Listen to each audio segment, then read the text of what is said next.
The late 60s saw the creation of the fashion film form as we understand today. The vibrant film, Basic Black, saw the beginning of a new way to communicate with audience and consumer.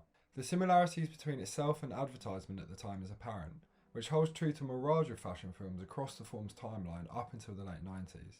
The decade gave way to the rise of individuality in pop culture, endorsed by major films such as Boys in the Hood and Breakfast Club.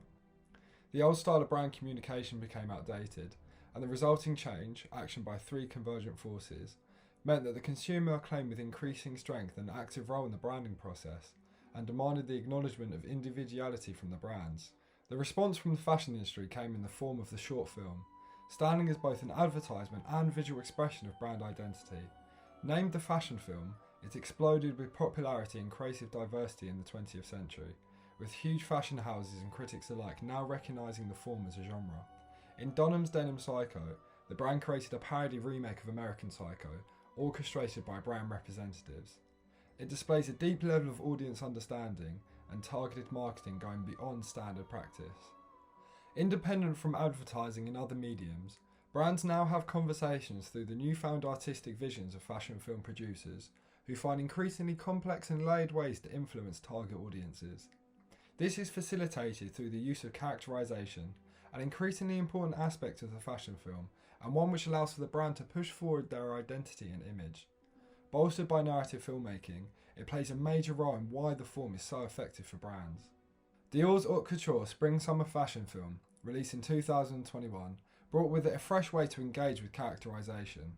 The ideas and theory that wrap itself around character in this film first needed the base of short film format to engage with, which Rees notions should balance between ambiguity and a subject matter which concerns characters with problems. Enough to catch the curiosity, using the audience's concern over character to win over the story's lack of casual logic. Dior engages with concern in particular to elevate itself above the need for a logical narrative, focusing the character aspects of short film on the garments rather than the actors per se. The audience's concern is thus directed to the garments, with a heightened sense of importance and understanding of an otherwise inanimate object, an absolute key in the fashion film as a whole. The theories of Bullard on postmodernism are glimpsed at in this film to form the base for that character to be developed. Theories such as mediaization, in reference to television, film and the internet separating us from the real, even as they seek to reproduce it more fully or faithfully. Here, the mystical and religious atmosphere echo folklore, in which these characters take on new and greater meaning with an almost historical value to them, as well as consumer society, which reference to a culture of consumption that has so much taken over our ways of thinking that all reality is filtered through the logic of exchange value and advertising. This idea forms the base of our care towards the character, and the heightened sense of concern and intrigue that the audience has over them due to them being of haute couture, the highest grade handcrafted garments within the fashion industry.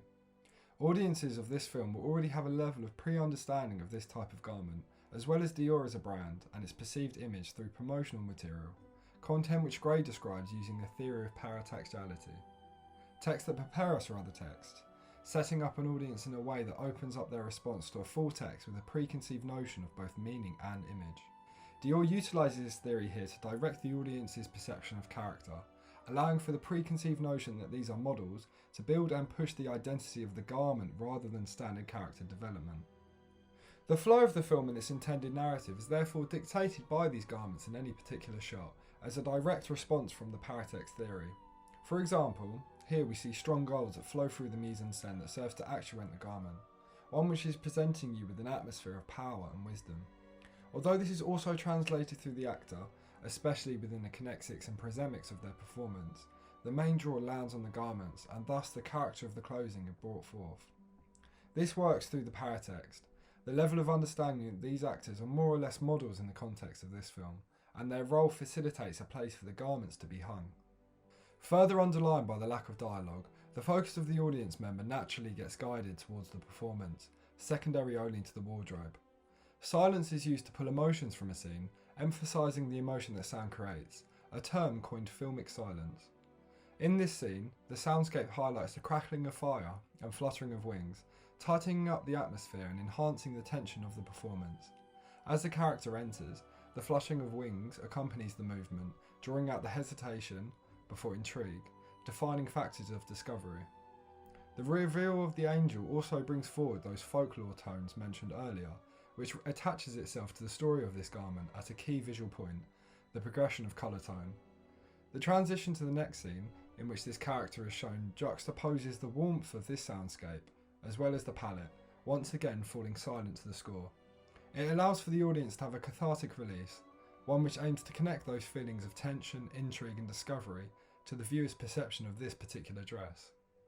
Bolstered with dreamscape aesthetics throughout, the film is constantly leading you towards a tone of mysterious fantasy, for purpose of the unity of effect. This lends itself towards Poe's philosophy of composition, with Poe arguing that narrative elements should always lend themselves to the desired effect, continuing with, if it can't be consumed in one sitting, there is no counterbalance to the loss of unity, and in turn the loss of effect. The longer it takes to consume a story, the less of the severity of the intended effect. The present effect of this film is the connection between human emotion and garment, attributing the most glaring element of fantasy to each piece of clothing showcased under a veil of daydream. Communicated through the cold blues and subtle soft lighting that illuminates the garments, the visual cues begin to culminate in the characters coming across in reverie, and creates an elevated, almost imaginary space that the garments glide seamlessly through.